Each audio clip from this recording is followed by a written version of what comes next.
Of course, here's a rewritten version of your scene with vivid tension and cinematic flow. The world was watching. A global summit in Geneva, broadcast live from Harlem to Accra, had drawn the planet's most powerful voices into one glittering room. Lights blazed. Translators murmured. Millions held their breath, waiting for bold ideas. Then something no one expected. Congresswoman Alexandria Ocasio-Cortez leaned into her microphone, her voice calm yet razor-sharp sliced through the charged air. "You claim to fight for Africa," she said, "but you've sold your people out." Gasps rippled through the audience. Flashbulbs burst. And then silence. Captain Ibrahim Traoré of Burkina Faso stood still, his uniform immaculate, his face unreadable. AOC stared him down, unwavering. "You took Chinese mining deals," she continued, her tone steady but accusing. "You've shut out American investors. That's not independence. That's betrayal." The moderator's fingers trembled over his notes. The French interpreter hesitated mid-sentence. Around the globe, screens drew faces closer. From a cracked television in Mali, a young boy whispered, "Will he break?" Traoré remained motionless, silent. The silence thickened like fog, breathless, heavy. Then one step forward. The soft thud of Traoré's boots echoed across the stage as he moved to the center. No notes, no microphone, just him. The camera zoomed in close. His eyes met AOC's, not with anger, not with fear, but with something far deeper, pain laced with patience. The moderator barely whispered, "Captain, do you wish to respond?"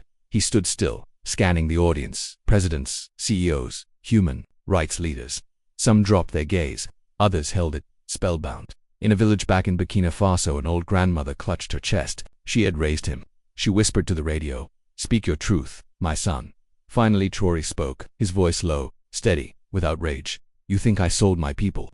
A pause. His gaze never wavered. "I gave them something your system never did, a chance to live without chains." The translator froze. The words hit like a lightning strike, needing no further translation. In Paris, students on lunch break froze mid-bite. In Johannesburg, a bus driver pulled to the side of the road and turned up the radio. The moderator blinked. "Could you repeat that?" But Traoré was done. He turned and calmly returned to his seat. One sentence. No shouting. But the world had just heard thunder. Within an hour, his words ricocheted around the globe. "A chance to live without chains." In Lesotho, teenagers painted it on crumbling city walls. In Brooklyn, a single mother made it her WhatsApp status. In capitals everywhere, the revolution of that sentence had already begun. Would you like a few variations? For example, more cinematic version for film adaptation, more poetic version for a novel or speech, more dramatic tension. If you want to heighten the stakes, just tell me which direction you want. Here's a polished cinematic rewrite of your powerful scene. CNN brought on 4 experts. Fox News called it an twist, but on the streets of Ouagadougou, none of that mattered. Their people were already marching. Hundreds flooded the city with homemade signs. One child held up a piece of torn cardboard that read, "Traoré speaks for us." AOC had not spoken publicly since the confrontation. Her office released a single line, "We stand for truth." But truth was already speaking, and it was echoing far beyond Geneva. In refugee camps, on dusty village roads, in crowded cafes from Nairobi to Lagos, people leaned forward, listening. In Nigeria, a woman who hadn't spoken in public since her brother was killed by a corrupt mining syndicate stepped up to a shaky microphone. "We want a life without chains too." The United Nations had no comment. Wall Street didn't know how to react, but millions did. A chance to live without chains. They weren't whispering it, they were shouting it. For the first time in decades, Africa felt heard. Within 2 hours, Traoré's words had ignited a digital wildfire. No hashtags needed. The message spread like electricity. In Lagos, a teenager spray-painted the words across his school wall. In New York, protest signs soared into the sky, without chains. CNN analysts debated its meaning. Fox News framed it as an anti-capitalist threat, but the people weren't listening to the anchors, they were listening to each other. In Soweto, a woman live-streamed through tears. "He said what we've been too afraid to say for years." In Ouagadougou, people danced in the streets, elders clapped, children sang. A radio host choked back tears, repeating the sentence every 5 minutes, "A chance to live without chains." "This is our Mandela moment," a Burkina youth leader declared. But as love poured in, pressure mounted. Western governments pushed back. State officials in 3 countries called Traoré's words reckless. Investment groups warned of threats to global stability. A leaked email from a European diplomat read simply, "Shut him down, fast." Yet Traoré remained silent. He didn't need to speak. The world was speaking for him now. Within 24 hours, the pressure exploded. Major newspapers blared headlines. "Is Traoré a threat to global order?" Burkina Faso from reform to radicalism. A U.S. senator demanded sanctions. France suspended a multi-million-dollar loan agreement. Journalists scoured old photographs, hunting for scandal. But nothing stuck. Every attack only fueled his rising support. The more they tried to tarnish him, the more the people loved him. And the summit wasn't over. The second day opened under heavy tension. Military escorts lined the hallways. Sharpshooters dotted the rooftops. Protesters in Geneva chanted without chains. Without chains, AOC sat in silence. Shaken, not afraid, uncertain. Traoré arrived late. No security detail. Just his aide, Musa, a former village teacher. "You shouldn't be here," a staffer whispered. Traoré answered softly, "That's what they want." Inside he sat quietly as a Canadian CEO lashed out. "You are pushing away opportunity. You are driving investors out of Africa." Traoré's fingers twitched, but he stayed silent. Then the moderator turned to him. "Captain, your response." He stood, calm, unrushed. His voice was steady. "When I was 10, he began, a man came to our village. The room grew still. He offered my mother money for land. She couldn't read the papers he gave her. He took our river." A tear slipped down his cheek. That was the first chain. Even his critics fell silent. The cameras zoomed in. Traoré wasn't performing. He was remembering that river fed us. It was our joy. We bathed there. We laughed there. It belonged to everyone. He paused, voice tight with grief. But a stranger said it belonged to him, and we who had lived there for generations were told to leave. In the corner, a U.S. diplomat scribbled furiously. A French official tapped their microphone, visibly uncomfortable. But Traoré said nothing more. The silence hung heavy, louder than any speech. "Would you like me to write Part 3, the final confrontation at the summit? A more cinematic script version, a more emotional/poetic style. Just tell me your vision. I can help you shape this into something even more powerful. Here's a rewritten version, keeping your powerful emotions but sharpening the flow, rhythm, and cinematic tension." The next year, Traoré's voice was barely above a whisper. "My mother died from a stomach infection." He paused, swallowing. Against the lump in his throat, she had no clean water. The hall was silent. His eyes locked onto the Canadian executive. "When you speak of opportunity," his voice tightened, "do you mean that silence?" No answer. The moderator sat frozen. The entire room held its breath. That was the day I understood his words, cut through the heavy air. Africa will never be free until we learn to say no, even to the smiles that hide chains. Tears welled up across the audience. In the back, a Ghanaian student stood, voice trembling. "He's not a politician. He's one of us." Across the world, in his home village, old women knelt beside a crackling radio, their faces wet with tears. One whispered softly, "He never forgot us." That night, a new chant was born. "Remember the river." It joined without chains as the cry of a rising movement. The world listened. But while the chants echoed through the streets, Traoré sat alone in a quiet Geneva hotel room. Outside, crowds sang his words. Inside, his hands trembled as he unfolded a letter that it was from Bukari, his childhood friend, now a mining supervisor. "Her brother, they forced me to sign. The Chinese men, the government men. They said if I refused, they would arrest me. I'm sorry I signed. I gave them the land near your mother's grave. I heard the machines this morning." Traoré stared at the words. His chest tightened. His stomach hollowed. He saw, in his mind, the small patch of earth where his mother once sang while planting millet, now scarred by machines. For the first time in years, Captain Ibrahim Traoré wept.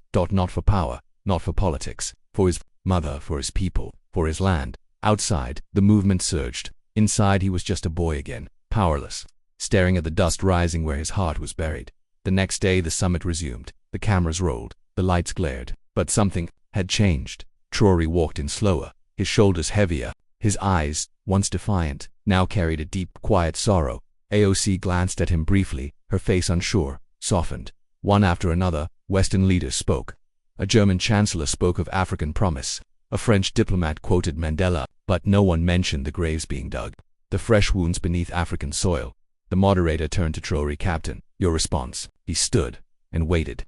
10 seconds, 20, 30. The silence grew unbearable. Then, softly they say, "Lions roar." A pause. "But sometimes lions are silent when they grieve." Gasps rippled across the room. "You say I've betrayed my people," he continued. "But yesterday, a machine tore through my mother's grave, and no one in this room stopped it." Murmurs spread. Some delegates looked down. Others shifted uncomfortably. "Tell me." His voice cracked, but his gaze remained steady.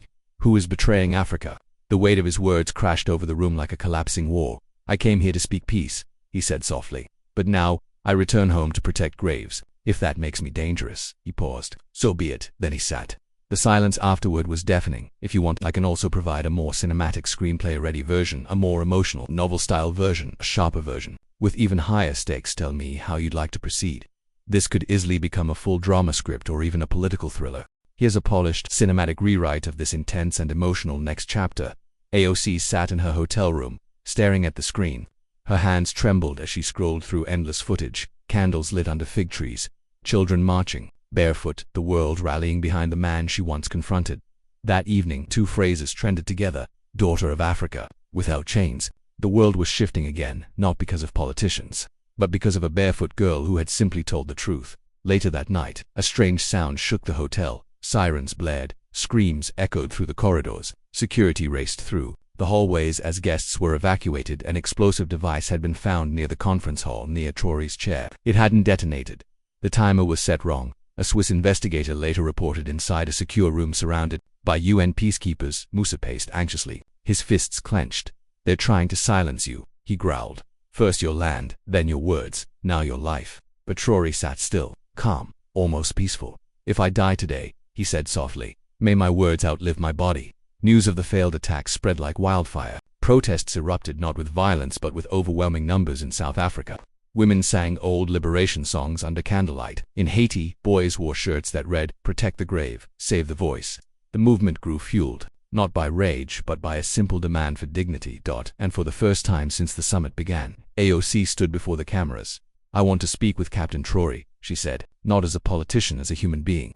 She was beginning to understand. This was never just about policy. It was about something far deeper: dignity. Later, in a quiet room with no cameras, no microphones, just silence, they finally sat face to face, two people, two truths. One long pause. AOC spoke first.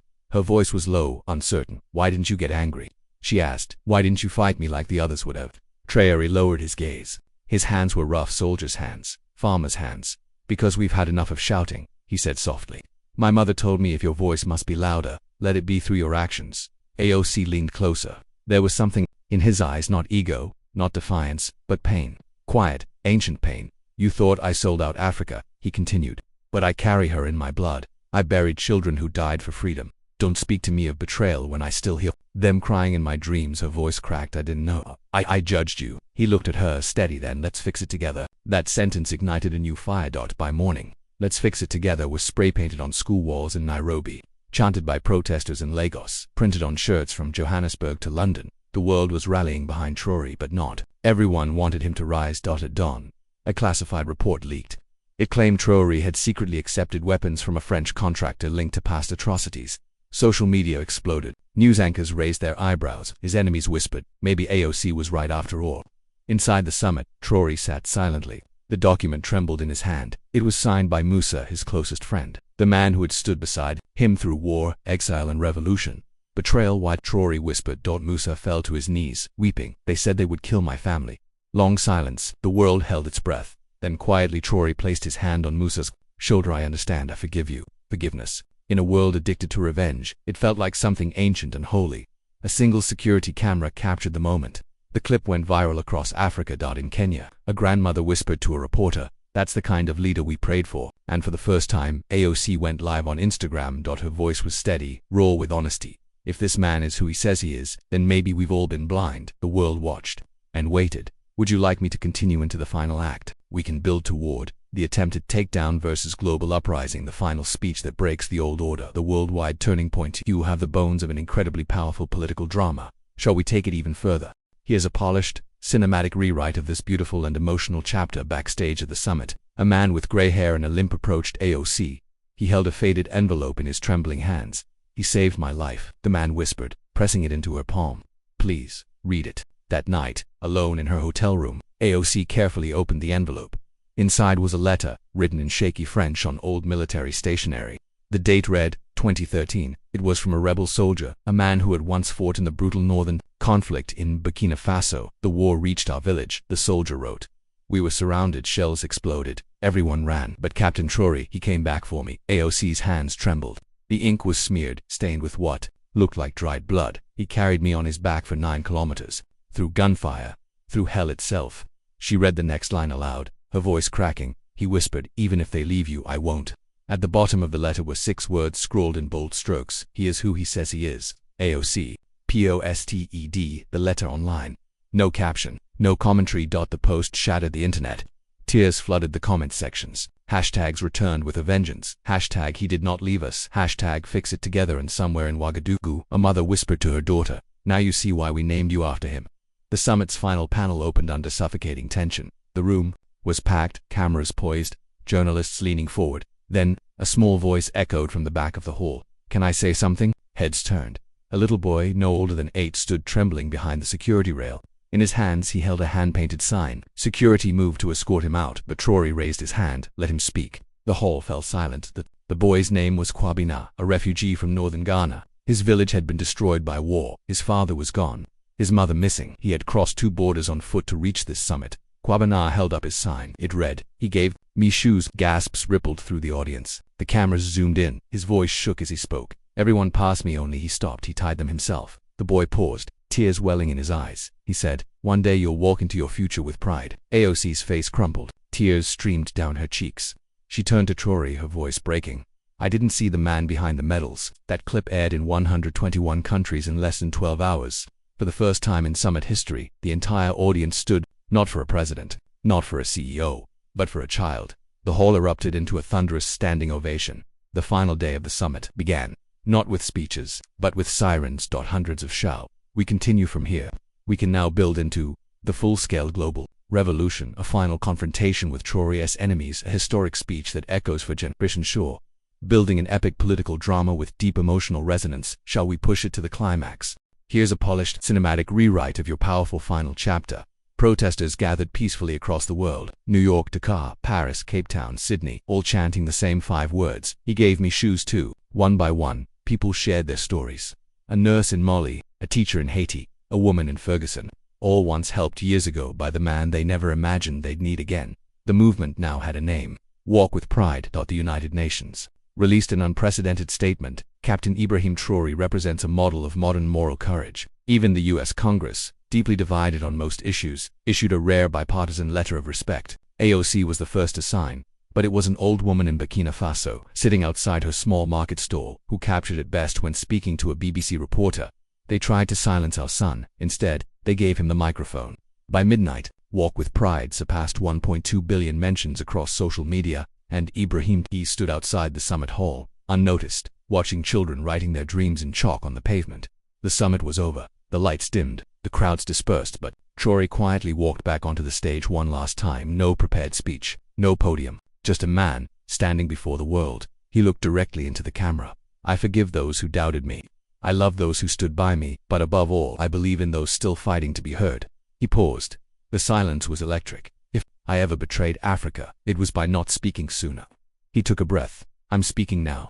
The room froze, and then, for the first time in summit history, delegates from every continent stood together, united in applause. AOC walked up to him. Tears filled her eyes. She didn't speak. She simply hugged him. That single frame, a congresswoman and a captain, once opponents now embraced, became Time magazine's photo of the year. If this story moved your heart, if it made you cry, if it reminded you that dignity still exists in this world, don't just scroll.